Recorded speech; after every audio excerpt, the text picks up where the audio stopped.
मंच पे मौजूद हमारे दिल्ली की शिक्षा मंत्री आतिशी जी, मंच पे मौजूद हमारे विधायकगण, दिल्ली के शिक्षा सचिव और आज इस मौके पे आए हुए सभी भाइयों बहनों, माताओं, बुज़ुर्गों, बच्चों, मैं देख रहा हूँ आज इतनी बड़ी संख्या के अंदर माएँ और बहनें खासकर आई हैं, इतनी महिलाएं हैं।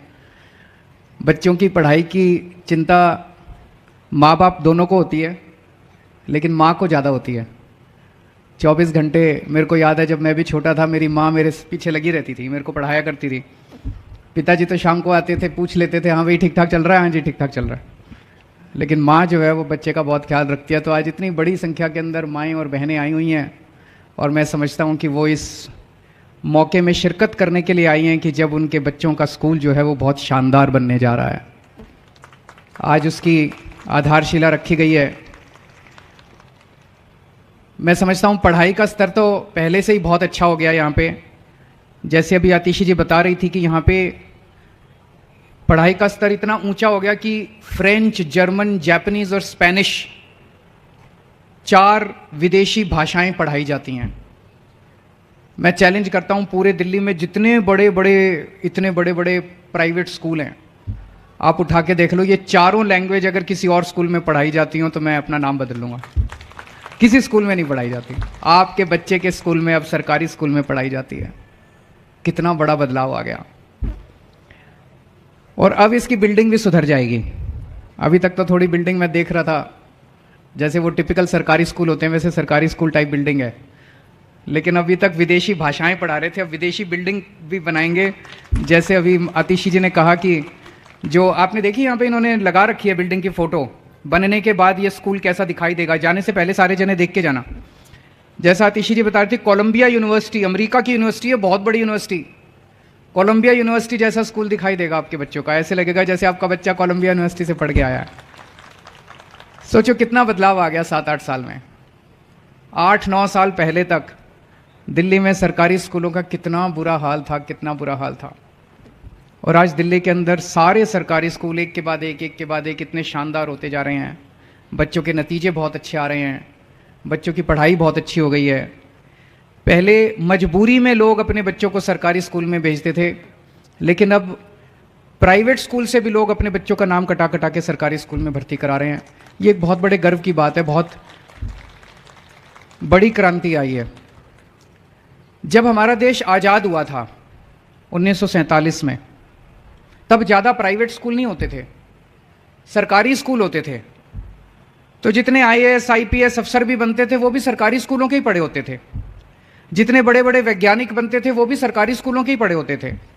जितने बड़े बड़े अरबपति वगैरह बनते थे वो भी उनमें से भी कई सरकारी स्कूलों के पढ़े होते थे। लेकिन आज़ादी के बाद से बड़ी तेजी के साथ, मैं तो समझता हूँ षड्यंत्र के तहत, बड़ी तेजी के साथ सरकारी स्कूलों का बेड़ा गर्क कर दिया गया और बहुत बड़े स्तर के ऊपर प्राइवेट स्कूल बनते गए पूरे देश भर में। और ये हालत ये हो गई 90 के दशक में और 2000 में देश भर में सरकारी स्कूलों का तो बेड़ा गर्क कर दिया और प्राइवेट स्कूल इतने सारे हो गए।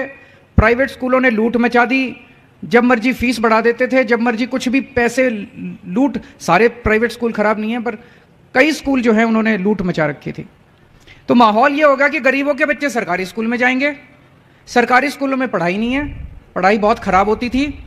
जिसके पास भी पैसा है वो प्राइवेट स्कूल में जाएगा। जो गरीब का बच्चा सरकारी स्कूल में पढ़ेगा, और सरकारी स्कूल में पढ़ाई नहीं है तो बड़ा होकर उसका कोई कैरियर नहीं है, वो भी अपने माँ बाप की तरह कुछ छोटा मोटा काम करके वो भी गरीब रह जाएगा। तो ऐसा एक वो बन गया कि गरीब का बच्चा गरीब रहेगा, अमीर का बच्चा अमीर बनेगा, पैसे वाले का बच्चा पैसे वाला बड़ा होकर कुछ डॉक्टर इंजीनियर बनेगा, गरीब का बच्चा जो है वो गरीबी में जिएगा। इस माहौल को बदला है पिछले 8 साल के अंदर। अब सरकारी स्कूलों के बच्चे वो भी बड़े बड़े सपने देखने लगे हैं। सरकारी स्कूलों के बच्चे भी डॉक्टर, इंजीनियर, वकील, IAS IPS बनने लगे हैं। मैं IIT से पढ़ा हूं, IIT देश का सबसे बड़ा इंजीनियरिंग कॉलेज है। IIT में एडमिशन लेने के लिए बड़ी मुश्किल होती है। मैं IIT से पढ़ा था, मेरे को पता है कितना मुश्किल होता है। अब हमारे सरकारी स्कूलों के, दिल्ली के सरकारी स्कूलों के बच्चे IIT में जा रहे हैं। मेरे को बड़ा अच्छा लगता है कि जिस कॉलेज से मैं पढ़ा उस कॉलेज में अब हमारे सरकारी स्कूलों के बच्चे जा रहे हैं। अब हमारे सरकारी स्कूलों के बच्चे ऑल इंडिया मेडिकल में एडमिशन, ऑल इंडिया मेडिकल का सबसे बड़ा कॉलेज है, वहां पे एडमिशन ले रहे हैं। तो बहुत बड़ी क्रांति आई है ये। और पिछले 8 साल के अंदर दिल्ली में ये जो क्रांति आई है, इस क्रांति के पीछे एक ही शख्स है, मनीष सिसोदिया।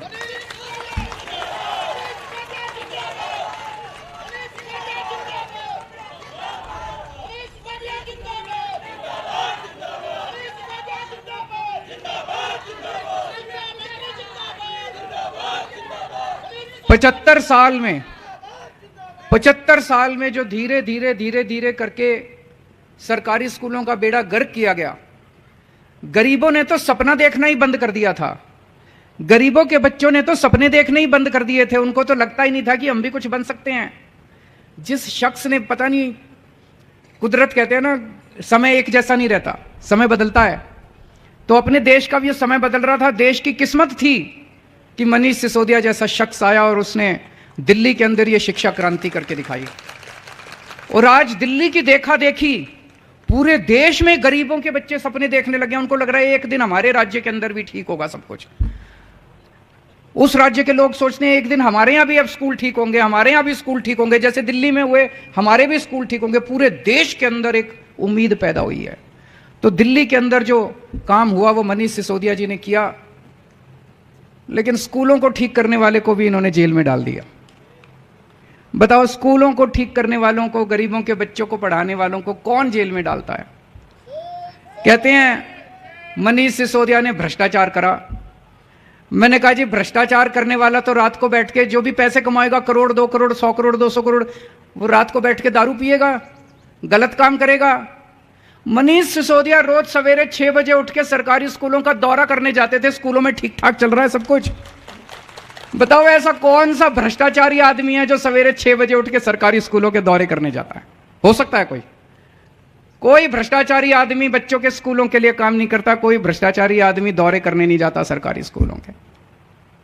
पर यह भी है कि जब आप सच्चाई के रास्ते पे चलते हो, सच्चाई का रास्ता बहुत मुश्किल है, बहुत कांटे हैं। हम भी अगर आम आदमी पार्टी वाले भी पैसे खाने शुरू कर देते, गलत काम करने शुरू कर देते, थोड़े बहुत इनको पहुंचा देते, ये भी खुश रहते। कहां मनीष सिसोदिया को जेल में डालते, इनका भी पेट भरा रहता। लेकिन हमने ऐसा करना नहीं था, हमने तो सच्चाई के रास्ते पे चलना था। तो जब आप सच्चाई के रास्ते पे चलते हो तो बहुत कठिनाइयां आती हैं। सारी असुरी शक्तियां, भगवान राम को नहीं छोड़ा इन्होंने, 14 वर्ष वनवास भेज दिया। इतिहास उठा के देख लो, जितने महापुरुष हुए किसी को नहीं बख्शा। सारी असुरी शक्तियां, सारी भ्रष्टाचारी ताकतें सारी इकट्ठी हो जाती हैं और उस आदमी के पीछे पड़ जाती हैं कि इसको रोको, इसको रोको, इसको रोको। ये बच्चों को कैसे पढ़ा रहा है? बच्चे पढ़ लिख गए तो ये बच्चे बड़े होकर बड़ी दिक्कत हो जाएगी। तो जो लोग इस देश के अंदर तरक्की नहीं चाहते, जो लोग इस देश के अंदर गरीबों के बच्चों को पढ़े और लिखे नहीं देखना चाहते, वो सारे इकट्ठे हो गए। उन्होंने पकड़ के मनीष को जेल में डाल दिया। राजा हरिश्चंद्र की कहानी सुनी आप लोगों ने? सुनी है? कितना बड़ा राजा था, कितना सत्यवादी राजा हरिश्चंद्र कहते हैं हम लोग। कितना बड़ा राजा था। कहते हैं कभी झूठ नहीं बोला उन्होंने, इसीलिए कहते हैं सत्यवादी राजा हरिश्चंद्र की। सत्य बोलेंगे चाहे जान चली जाए, चाहे राजपाट चला जाए। उसकी वजह से उनका पूरा राजपाट चला गया, सत्य बोलने की वजह से। और हम सुनते हैं कि कैसे उनके बेटे की मौत हो गई, और जब उनकी पत्नी जो है शमशान घाट पे अपने बेटे को जलाने के लिए गई तो वहां पे राजा हरिश्चंद्र जो है उनका राजपाट चला गया था। शमशान घाट की जिम्मेदारी उनकी थी, लेकिन उन्होंने अपनी पत्नी से अपने बेटे का भी कर लेने से नहीं छोड़ा। यह हालत हो गई थी। तो प्रकृति जो है सत्य बोलने वालों की परीक्षा लेती है। भगवान जो है वो सत्य बोलने वालों का, सच्चाई के रास्ते पे चलने वालों की परीक्षा लेता है। हर एक की जिंदगी में ऐसे पल आते हैं जब भगवान कड़ी परीक्षा लेता है। मनीष जी की भी परीक्षा ले रहे हैं भगवान। और मुझे पूरा यकीन है कि मनीष जी, जैसे अब आपके बच्चों के नंबर अच्छे आते हैं, आपकी तरह बच्चों की तरह अच्छे नंबर लेके परीक्षा में पास होंगे और भगवान उनसे संतुष्ट होंगे। और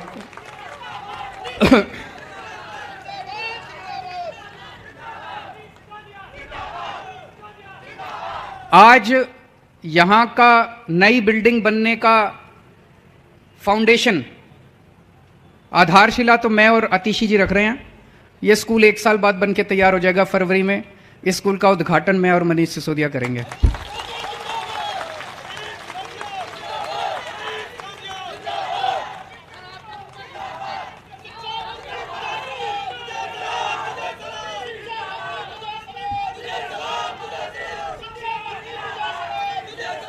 आप सबके बच्चे खूब, मैं अभी अतिशी जी से बात कर रहा था, इस स्कूल में लिफ्ट भी लगेगी,